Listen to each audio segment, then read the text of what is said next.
1 Corinthiens, 1 Chronique 14, whatever you can. 1 Chronique 14. 1 Chronique, chapitre 14, à partir du verset 1. Je lis au nom de Jésus. Hiram, roi de Tyr, envoya des messagers à David, et du bois de cèdre, et des tailleurs de pierre et des charpentiers pour lui bâtir une maison. David reconnut que l'Éternel l'affermissait comme roi d'Israël. Non. Là maintenant, c'est David qui parle. David parle de ce qui vient de se passer. Le premier verset que nous avons lu. You got to read that carefully. Reviens sur le premier verset. Qu'est-ce qui s'est passé au premier verset? Hiram, roi de Tyr, envoya des messagers à David, et du bois de cèdre, et des tailleurs de pierre et des charpentiers pour lui bâtir une maison. Donc, le roi envoie des outils pour bâtir la maison de David. He's blessing David. Il bénit David. Mais je veux que vous compreniez. Dieu me parlait dimanche, le mercredi passé, j'ai lu le même texte and I was talking about quand tu es consacré, c'est que ça t'amène dans la vie et des batailles et la translation. Et quand je relis encore le texte, as I'm thinking about it again, j'ai complètement loupé la lecture de David sur la bonté de Dieu dans sa vie. Qu'est-ce que la bonté de Dieu te dit sur ta vie? Et David a une conclusion qui me trouble. Nous avons une génération de jeunes à qui nous parlons de la grâce, de l'onction et de tout ça. Mais la conclusion de David me trouble. Vas-y, je t'en prie. David reconnut que l'Éternel affermissait comme roi d'Israël et que son royaume était haut élevé à cause de son peuple d'Israël. David prit encore des femmes à Jérusalem et il engendra encore des fils et des filles. Voici les noms de ceux qui lui naquirent à Jérusalem: Shamua, Shobab, Nathan, Salomon, Jiba, Elishua, Elphélet, Noga, Népheg, Japhia, Elishama, Béliada et Eliphélet. Les Philistins apprirent que David avait été oint pour roi sur tout Israël, et ils montèrent tous à sa recherche. David, qui en fut informé, sortit au-devant d'eux. Les Philistins arrivèrent et se répandirent dans la vallée des Réphaïm. David consulta Dieu en disant: monterai-je contre les Philistins et les livreras-tu entre mes mains? Et l'Éternel lui dit: monte, je les livrerai. Ils montèrent à Baal-Pératim, où David les bâtit. Puis il dit: Dieu a dispersé mes ennemis par ma main, comme des eaux qui s'écoulent. C'est pourquoi l'on a donné à ce lieu le nom de Baal-Pératim. My God, I wish I had time. Ils laissèrent là leur Dieu, qui fut brûlé au feu d'après l'ordre de David. I wish I had time. Les Philistins se répandirent de nouveau dans la vallée. David consulta encore Dieu. One more time. Et Dieu lui dit: tu ne monteras pas après eux. Yes. Détourne-toi d'eux et tu arriveras sur eux vis-à-vis des mûriers. Yes. Quand tu entendras un bruit de pas dans les cimes des mûriers, Hallelujah. alors tu sortiras pour combattre, car c'est Dieu qui marche devant toi My God. pour battre la main des Philistins. My God. David- Seigneur, bénis ta parole. Let this word be transformed. You know, que ces paroles touchent. La pensée que tu me donnes pour ton peuple qui vient de travail et qui se sacrifie pour venir entendre ta parole. Je prie que tu touches le cœur de tout un chacun d'eux. Au nom du Seigneur Jésus-Christ, nous avons ainsi prié. Amen. Je vous en prie, prenez place, peuple de Dieu. Et j'ai lu ce texte le mercredi, je ne sais pas si c'est mercredi passé ou d'avant, et Dieu me parlait sur quand David est consacré et les Philistins apprennent qu'il est consacré, ils s'arrangent pour le combattre. Et il me parlait du problème de l'onction. Charismatique aime l'onction, mais l'onction t'amène certains problèmes. Et c'est quand je suis rentré relire le même texte pour comprendre qu'est-ce que Dieu est en train de faire, Et Dieu m'a ramené au 2e verset, si vous pouvez le ramener. Parce que ce qui se passe dans ce texte et la conclusion de David me dérange avec notre conclusion. Le roi de Tyr, ils ont le bois de cidre et c'est limite le trésor de leur temps. Il n'y a que eux qui ont ça. Non seulement ils ont ce bois, ils ont la connaissance de comment bâtir en utilisant ces bois-là. Donc ce qui se passe au fait au premier verset, c'est que vous voyez, Dieu donne à David 2 choses. 1, la faveur des hommes. Dieu donne à David la grâce. Dieu l'établit au point que les gens commencent à lui faire des cadeaux. Et ce n'est pas des petits montants. Si on avait le temps, les étudiants de la Bible, je suis prêt à aller dans un débat théologique de la quantité qui lui a été donnée, parce qu'il parle qu'on lui en a donné suffisamment pour bâtir des maisons. Je vous informe qu'à l'époque, ils n'ont pas de ciment et de briques. Donc la maison, elle est entièrement faite de bois. Alors quand on vous dit que vous allez donner le bois pour bâtir la maison, je vous promets, ce n'était pas 4 petits bois. Ce n'est pas vraiment ça mon débat. Donc il y a une grande quantité qui lui est envoyée. Et il y a une réalisation que David commence à devenir puissant. Il commence à devenir fort.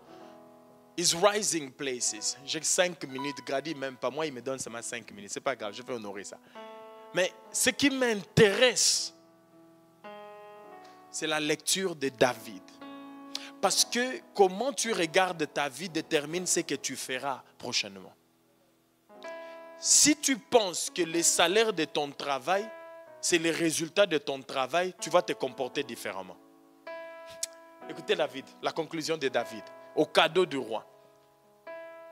La façon que c'est, now I know, c'est-à-dire David arrive à une réalisation. Now I know, maintenant je sais.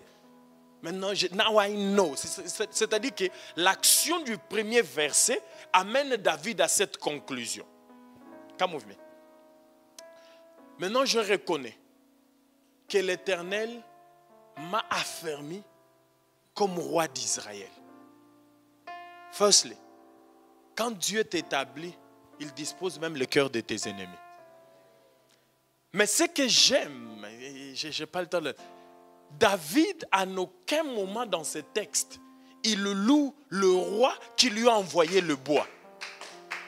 Le bois n'est pas descendu du ciel. On n'est pas dans le désert où le pain descend karma du ciel. On sait que c'est Dieu qui a ouvert des éclus, qui a fait descendre le pain du ciel. Non, non. Le texte dit, le roi de Tyr lui a envoyé le bois. Mais quand David voit le bois qui vient du roi de Tyr, il ne dit pas, ah, ce gars, il m'aime vraiment, hein? C'est mon meilleur ami, ça c'est mon gars. Il dit non, non, non, non, non, non, non, non. Si tu m'as donné ce bois, c'est parce que l'Éternel a décidé en ma faveur. Les hommes qui m'aiment, parce que l'Éternel est en ma faveur. Favor tells you about the goodness of God. La faveur des hommes te parle de la bonté de Dieu. David conclusion troubles me. Sa conclusion me trouble parce qu'il n'y a aucune mention de la personne qui lui donne le bois. Je te repose la question. C'est qui paye ton salaire? Parce que si tu penses que c'est ta boîte, c'est ton patron qui permet que tu aies du pain à manger, tu n'as pas compris que Dieu est au travail. Tu n'as pas compris que Dieu est au travail. Qu'il y en a plus intelligents que toi, il y en a plus belles que toi, il y en a mieux placés que toi, plus compétents que toi, mais ce n'est pas eux qu'on a choisi de mettre là, c'est Dieu qui t'a placé là. Et ça, c'est important. Everything turns around. Si David pense que c'est le roi de Tyr qui lui fait la grâce de lui donner le bois, David va se diriger vers le roi de Tyr, il va devenir ami avec lui, bâtir alliance avec lui. But David understand, non, non, non, non, non, non, non. Tu peux me donner le bois, mais ce n'est pas toi. C'est Dieu qui m'établit. La conclusion des gens qui sont bénis au 21e siècle me dérange. Si j'ai une plus belle maison que les autres, les gens font des émissions sur Facebook pour parler de leur stratégie et de leur technique. David n'a pas de stratégie, n'a pas de technique. Il a la parole de Dieu qui l'a fermé. Il dit, je reconnais, now I know qu'il y a une main invisible, mais cependant agissante en ma faveur. Now I know que si ce monsieur a coupé tout ce bois, il en a fait autant pour venir bâtir ma maison, c'est parce que God is behind it. Ah, j'aurais voulu que quelqu'un dise, il y a Dieu dans ça. Because David reads it differently. Frère, c'est ça la différence. Les victoires de ta vie, tu donnes gloire à qui?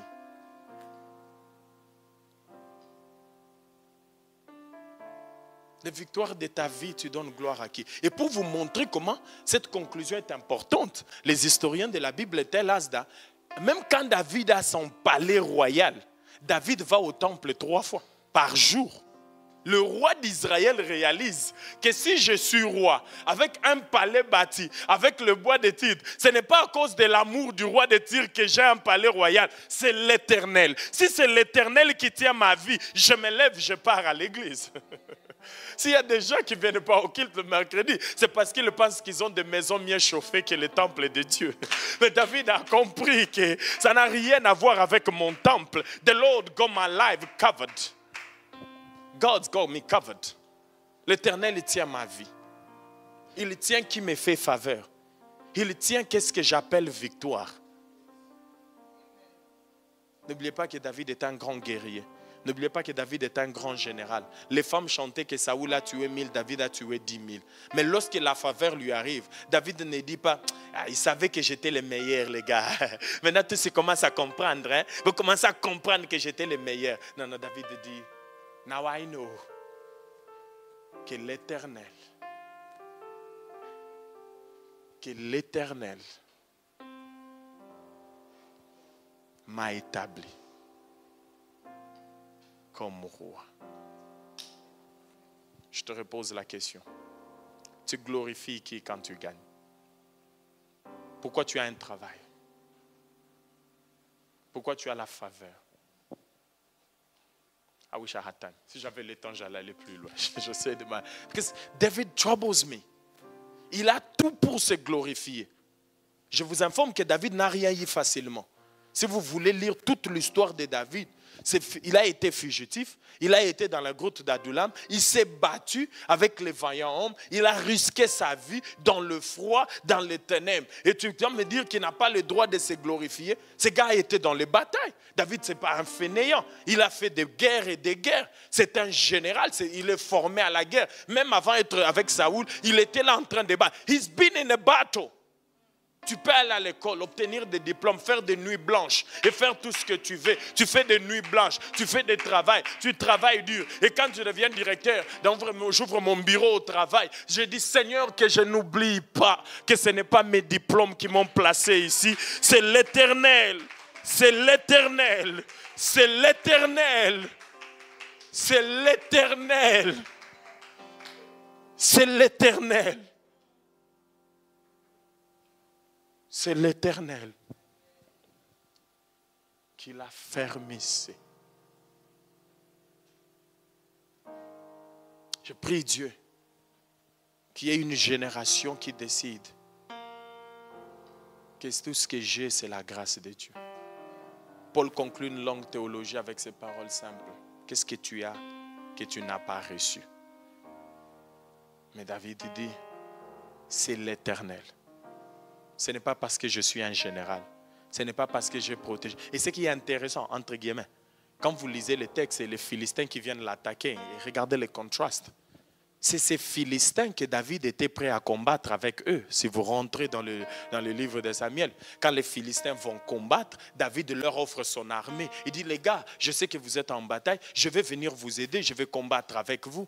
Mais c'est marrant que les gens à qui David offrait des lèvres, ils sont prêts à les tuer. Mais le roi de Tyr, je revis encore l'histoire d'Abraham. Je n'ai pas vu là où David a combattu pour lui. Donc Dieu va faire que ceux de qui tu attendais de l'aide, ils deviennent tes ennemis. Mais les gens que tu ne comptais même pas qu'ils puissent t'aider, quand Dieu décide que c'est son temps, il va toucher leur cœur et il va t'amener la faveur pour briser l'orgueil de David, pour lui dire, c'est moi qui te donne la royauté. Que l'Éternel bénisse sa parole. I wish I had time. J'aurais voulu le temps de continuer cette pensée, mais je compte respecter les 5 minutes qui me restent. C'est un plaisir d'entendre la parole du Seigneur. Nous allons donner